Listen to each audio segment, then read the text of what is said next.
Telugu popular TV ప్రేక్షకులందరికీ నమస్కారం. నేను ఇందు. ఈరోజు మీ అందరి ముందుకి నేను ఒక ఇన్ఫర్మేషన్తో వచ్చాను. జూన్ 15 ఈరోజు ప్రపంచ వృద్ధుల వేధింపుల నివారణ పైన అవగాహన దినోత్సవం. మరి దాని గురించి మనతో మాట్లాడడానికి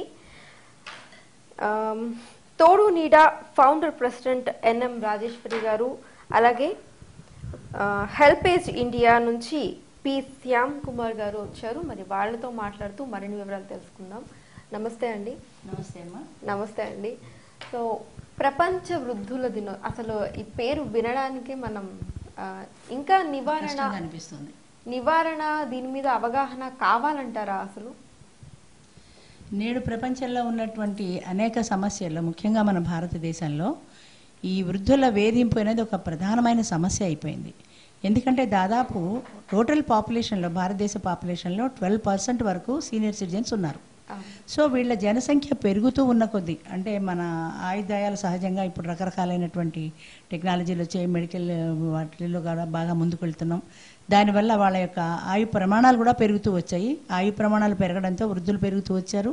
వృద్ధులు పెరగడంతో పాటు వృద్ధుల సమస్యలు కూడా పెరుగుతూ వచ్చాయి. అంచేత ఈ సమస్య ప్రధానంగా భారతదేశంలో ఎక్కువగా ఉండటంతో ప్రజలకు దీని పట్ల ఒక అవగాహన కావాలి. ఇంచేతంటే వృద్ధులు అంటే ఒక రకమైన నిరసన భావం. ఏ ముసలోడాని, ఏ ముసలిది అని వాళ్ళని ఒక రకమైన అలసత్వంతో, నిరసనతో పిలుస్తుంటారు చాలామంది. ఏ ముసలాయన ఇలా రా అన్నట్టు. కానీ మన దేశంలో మన సాంప్రదాయం ఏంటంటే పెద్దలను గౌరవించవలను అని మనం చిన్నప్పటి నుంచి చదువుకున్నాం. అట్లాంటి గౌరవభావం పోయి నిరసన భావం వ్యక్తపరుస్తున్న సందర్భాల్లో అనేక రకాలైనటువంటి వేదనలకు గురవుతున్నారు. ముఖ్యంగా మానసికమైన వేదన. ఇంట్లో పిల్లలు కానివ్వండి, బయట వాళ్ళు కానివ్వండి, వృద్ధుల పట్ల అలసత్వాన్ని చూపిస్తున్నప్పుడు మా పట్ల గౌరవ భావం తగ్గింది, సమాజంలో కుటుంబంలో తగ్గింది అనేటువంటి భావనను పెద్దవాళ్ళు వ్యక్తపరుస్తూ వస్తున్నారు. సో దీనిపైన ఇలాంటి అవగాహన సదస్సు నిర్వహించడం ద్వారా పెద్దల యొక్క ప్రాధాన్యత, ప్రాముఖ్యత, వాళ్ళకి ఏ రకంగా మనం గౌరవం ఇవ్వాలి అనేటువంటి భావన ప్రజల్లో కలిగించాలి, ఈ వృద్ధుల వేధింపుల పట్ల ఒక నివారణ కలిగించాలి అనేటువంటి ఉద్దేశంతో ప్రపంచవ్యాప్తంగా ఈ జూన్ 15వ తారీఖున వృద్ధుల వేధింపుల నివారణ కోసమని అవగాహన సదస్సులు ప్రపంచవ్యాప్తంగా నిర్వహిస్తున్నారు. అవి నిర్వహించడానికి తగిన కారణం ఏమిటంటే ఇది ప్రధానంగా వీటిల్లో చాలా రకాలు ఉన్నాయి. అంటే సోషల్ అబ్యూజ్ అని, ఫిజికల్ అబ్యూజ్ అని, ఎమోషనల్ అబ్యూజ్ అని, ఫైనాన్షియల్ అబ్యూజ్ అని. ఇప్పుడు సోషల్ అబ్యూజ్ ఉందనుకోండి, సమాజం వాళ్ళ పట్ల నిర్లక్ష్య ధోరణి వహించడం సోషల్ అబ్యూజ్ అవుతుంది. ఇంకా ఫిజికల్ అబ్యూజ్ ఉంది. పెద్దవాళ్ళు అయిపోతారు. పెద్దవాళ్ళు అయిపోయిన తర్వాత ఎవరి మీదనో ఒకరి మీద ఆధారపడాల్సిన పరిస్థితి వస్తుంది. బిడ్డల మీదనో, లేకపోతే ఇంకా ఇరుగు పొరుగు మీదనో, ఇంకొకరి మీదనో వాళ్ళకి సేవ చేయలేక వాళ్ళు విసుక్కొని వాళ్ళ పట్ల ఉండేటువంటి నిర్లక్ష్య ధోరణితోటి వాళ్ళ మీద వాళ్ళు ఫిజికల్గా కూడా అంటే చేయి చేసుకోవడం అని, వాళ్ళని కొట్టడం అని, వాళ్ళని తిట్టడం అని జరుగుతుంటుంది. ఇవి కాకుండా ఫైనాన్షియల్ అబ్యూజ్. పెద్దవాళ్ళు అయిన తర్వాత వాళ్ళకి పని చేసుకునేటువంటి ఓపిక ఉండదు. గవర్నమెంట్లో ఏదో అంతో ఇంతో పెన్షన్ వస్తుంది, ప్రైవేట్లో పనిచేసిన వాళ్ళకి అది కూడా ఉండదు. రెక్కాడితే కానీ డొక్కాడినటువంటి అతి సామాన్యమైన బిలో పావర్టీ లైన్లో ఉన్నటువంటి వృద్ధులు ఉన్నారు. వాళ్ళకి వేరే పని చేసుకునే ఓపిక లేదు, వాళ్ళకి జీతాలు లేవు, వాళ్ళకి పెన్షన్లు లేవు. వాళ్ళు ఇంకే రకంగా బ్రతకాలి? కేవలం పిల్లల మీద ఆధారపడాలి. అది ఆ రకంగా ఉన్నప్పుడు ఆ పిల్లలు వీళ్ళకి భరించే ఓపిక లేకనో, శక్తి లేకనో, లేదా ఇష్టం లేకనో వాళ్ళ మీద ఫైనాన్షియల్ అబ్యూస్ కూడా జరుగుతుంటుంది. అంటే మీకు మందులకి మాకు డబ్బులు లేవు, మేము ఇవ్వము, మీ చావు మీరు చావండి, మీ పాటలు మీరు పడండి అన్నప్పుడు ఆ రకమైన వేధింపులకి కూడా పెద్దవాళ్ళు గురవుతుంటారు. పెద్ద అయిన కొద్దీ అనారోగ్యాలు కూడా పెరుగుతుంటాయి. బీపీ అనో, షుగర్ అనో, ఇంకోటనో వ్యాధులు వస్తుంటాయి. వ్యాధులు వచ్చిన దగ్గర నుంచి డాక్టర్ దగ్గరికి వెళ్ళాల్సి ఉంటుంది. దానికి సరైనటువంటి ఫైనాన్షియల్ హెల్ప్ పిల్లల నుంచి లేనప్పుడు అది కూడా ఒక రకమైన అబ్యూజ్ అవుతూ ఉంటుంది. ఇంకా ఎమోషనల్ అబ్యూజ్ అంటే ఇంకా పిల్లలు కానీ సమాజం కానీ ఎందుకు నువ్వు ఇంకా బతకడం నీకు అవసరమా, ఇక నువ్వు ఏ గోదావరిలోనో వాటి చావరాదా, ఏ ఓల్డేజ్ హోమ్కో పోరాదా, ఇలాంటివి అది వాళ్ళ ఎమోషనల్ అబ్యూజ్ అనమాట. అంటే వాళ్ళకి ఎంత బాధ కలుగుతాయి అంటే కావాలని మేము బ్రతకటం లేదు, భగవంతుడు ఇచ్చిన ఆయుర్దాయానికి పోయి ఆత్మహత్య చేసుకోలేం కదా, ఎక్కడో అక్కడ బ్రతకాలి తప్పదు. అలా బ్రతకడమే భారమై ఈడుస్తున్నటువంటి పరిస్థితుల్లో సమాజం వాళ్ళ పట్ల ఇలాంటి నిర్లక్ష్య ధోరణితో మాట్లాడే మాటలకు వారు ఎంతో మానసికమైనటువంటి వేదన అనుభవిస్తూ ఉంటారు.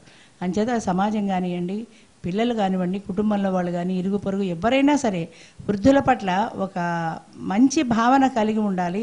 లేదా అయ్యో పెద్దవాళ్ళని గౌరవభావం కలిగి ఉండాలి, పాప వాళ్ళు ఒంటరిగా జీవించలేకపోతున్నారు అనేటువంటి ఒక సింపతి, వాళ్ళ పట్ల ఒక ఆత్మీయత భావం కలిగి ఉండాలి. ఈ భావాలు ప్రజలలో కలిగి ఆ సోషల్ అవేర్నెస్ వచ్చిన రోజున వృద్ధులకు ఈ రకమైనటువంటి వేధింపులు తగ్గి జీవితకాలంలో అంటే వాళ్ళు దాదాపు జీవన సంధ్యకు వచ్చేసరికి కొద్ది సంవత్సరాలు మాత్రమే బ్రతికేటువంటి ఈ జీవన సంధ్యలో వాళ్ళు ప్రశాంతమైనటువంటి జీవితాన్ని గడపాలి అనే ఉద్దేశంతో ఈ అవేర్నెస్ డే అనేది ప్రారంభించడం జరిగింది. ఓకే అమ్మా. అండ్ అలాగే శ్యామ్ కుమార్ గారు మీరు చెప్పండి, ఎన్ని ఇయర్స్గా ఈ అవగాహన నివారణ పైన అవగాహనని ఎన్నేళ్ల నుంచి చేస్తూ ఉన్నారు? హెల్పేజ్ ఇండియా 1978లో హెల్పేజ్ ఇండియా అనేది స్థాపించడం జరిగింది. అంతకుముందు కూడా హెల్పేజ్ ఇంటర్నేషనల్కి అనుబంధంగా. సో హెల్పేజ్ ఇంటర్నేషనల్ అనేది రెండో ప్రపంచ యుద్ధం జరిగిన తర్వాత సో అందులో చాలామంది చనిపోయారు.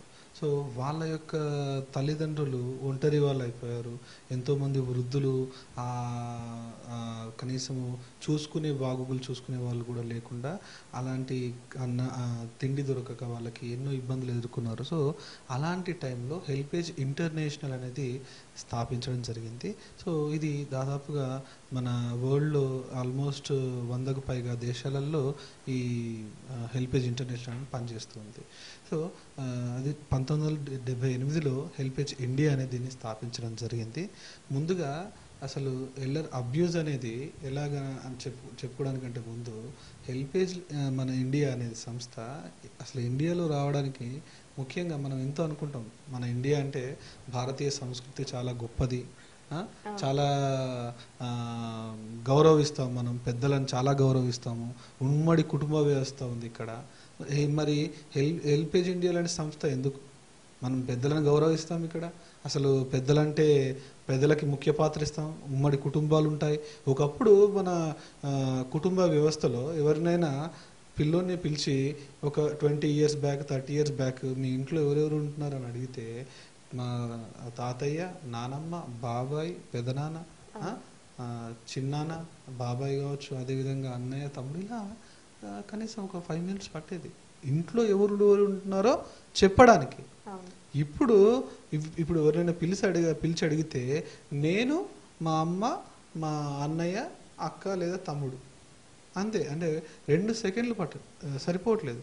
మరి వృద్ధులు ఎక్కడ వెళ్తారు? ఇక్కడ పెద్దవాళ్ళు, మనం వృద్ధులు అనే బదులు ఆ పెద్దవాళ్ళు, మన పెద్దలకి స్థానం ఎక్కడ లేదు. మరి వాళ్ళ పరిస్థితి ఏంటి? మనకున్న ప్రభుత్వాలు వాళ్ళ కోసం ఏం చట్టాలు తీసుకొచ్చాయి? సో ఇప్పుడు దాదాపు 120 కోట్ల జనాభా మన భారతదేశంలో. ఇందులో 15 నుంచి 20 కోట్ల మంది వృద్ధులు ఉన్నారు, పెద్దవాళ్ళు ఉన్నారు. ఎన్ని చట్టాలు ఉన్నాయి వృద్ధుల కోసం? మన పెద్దల గురించి ఎన్ని చట్టాలు ఉన్నాయి చూసుకుంటే మనము 1-2కు మించి చట్టాలు పెద్దగా లేవు. ఓట్లు చాలా పెద్ద ఓటు బ్యాంక్. ఈవెన్ అమెరికాలో 10 million తోని అమెరికాలో ఒక ఫెడరేషన్ ఉంది సీనియర్ సిటిజన్స్కి సంబంధించి. వాళ్ళు ఈవెన్ ప్రైమ్ మినిస్టర్, అమెరికాకి ప్రెసిడెంట్ ఎవరు అనేది కూడా నిర్ణయించేంతటువంటి పవర్ఫుల్ ఫెడరేషన్. అందులో దాదాపు ఒక 15 million and above elderly people అందులో వాళ్ళు సభ్యులు అనమాట. వాళ్ళు నిర్ణయం తీసుకుంటే వాళ్ళు అమెరికా ప్రెసిడెంట్ని కూడా నిర్ణయించే అధికారం ఉంటుంది. కానీ ఇక్కడ ఇన్ని కోట్ల మంది జనాభా, ఇన్ని కోట్ల మంది పెద్దవాళ్ళు ఉన్నా కూడా సరైనటువంటి నాయకత్వం అనేది లేదు. సో ఎంతోమంది మన పార్టీలలో, రాజకీయ పార్టీలలో కూడా ఎంతోమంది వాళ్ళు కూడా వయోవృద్ధులు ఉన్నారు, కురువృద్ధులు ఉన్నారు. కానీ వృద్ధుల సమస్యను మాత్రము ఎవరు కూడా పట్టించుకున్న వాళ్ళు లేరు. సో ఈ అబ్యూస్ డే అని మీరు అంటున్నారు. సో అబ్యూస్ డే నిజంగా June 15 అనేది ప్రపంచ వృద్ధుల వేధింపుల నివారణ పైన అవగాహన దినోత్సవం అనేది ఇలాంటిది జరపాలి అని చెప్పేసి మన ఐక్యరాజ్య సమితి నిర్ణయించడం జరిగింది. అదేవిధంగా ప్రతి సంవత్సరం చేస్తూ ఉంటాము హెల్పేజ్ ఇండియా తరఫు నుంచి. సో ప్రతి ఇయర్ ఒక సర్వే చేస్తాం, అసలు వృద్ధుల పరిస్థితి ఏంటి మన దేశంలో అనేది. అలాగే 2012, 2013, 2014లో కుటుంబంలో వృద్ధుల పైన జరిగే వేధింపులు ఏంటి అనే అంశం పైన మేము సర్వే చేయడం జరిగింది. అదేవిధంగా 2015లో వచ్చేసి యువత వృద్ధుల గురించి ఏమనుకుంటున్నారు, సో యువతకి ఎంతవరకు వృద్ధుల సమస్యల పైన అవగాహన ఉంది, అసలు అనేది 2015లో మేము ఒక సర్వే చేయడం జరిగింది. 2016లో కేవలం వృద్ధుల గురించే ఒక అప్లికేషన్ అనేది మొబైల్ వచ్చాయి, చాలామంది పెద్దవాళ్ళు వాడుతున్నారు. సో అందుకోసమని హెల్పేజ్ SOS అంటే సేవ్ అవర్ సీనియర్స్ అని ఒక యాప్ తీసుకొచ్చి వాళ్ళకి సంబంధించినటువంటి సకల సదుపాయాలు, సకల ఇన్ఫర్మేషను, అది హెల్త్కి కావచ్చు, లీగల్ పరంగా కావచ్చు, విల్లు ఎలా రాయాలన్నా కావచ్చు, ఇలాగా అన్ని రకాలైనటువంటి విషయాల గురించి అందులో చాలా ఎక్స్పర్ట్స్, డాక్టర్స్ ఆర్ లాయర్స్ వీళ్ళ ద్వారా తీసుకున్న సలహాలతో మేము ఒక అప్లికేషన్ లాంచ్ చేయడం జరిగింది 2016లో. అదేవిధంగా ఈ సంవత్సరము మేము మన దేశం మొత్తం కూడా, మన హైదరాబాదు, అలాగే metro cities, tier 2 cities and tier 1 cities మొత్తం అంతా కూడా దాదాపు ఒక 25 నగరాలలో 4650 మంది వృద్ధులని డైరెక్ట్గా ఫేస్ టు ఫేస్గా, అదేవిధంగా కొన్ని ప్రాంతాలలో గ్రూప్ డిస్కషన్స్ పెట్టి ఒక సర్వే చేయడం జరిగింది. ఏంటి ఆ సర్వే అంటే, మనం ఎంతో గొప్పగా చెప్పుకున్నటువంటి మన భారత సమాజము వృద్ధులను ఎలాగ పరిగణిస్తున్నారు అంటే, వాళ్ళని వృద్ధుల పైన ఎలాగ వాళ్ళు మర్యాదగా ప్రవర్తిస్తున్నారు అనే విషయం పైన ఒక క్వశ్చనరీ అనేది మేము తయారు చేసి ఈ మన పెద్దవాళ్ళందరినీ కూడా 4650 మంది వృద్ధులతో ముఖాముఖిగా అది సర్వే చేయడం జరిగింది. ఆ సర్వే రిపోర్ట్ మేము రిలీజ్ చేయడం జరిగింది. సో దీంట్లో తెలిసింది ఏంటంటే, దాదాపు 64% పెద్దవాళ్ళు, వృద్ధులు ఏం చెప్తున్నారంటే, అవును మేము సమాజం మమ్మల్ని నిర్లక్ష్యం చేస్తుంది, మేము అనుభవించాము ఆల్రెడీ అని చెప్తున్నారు.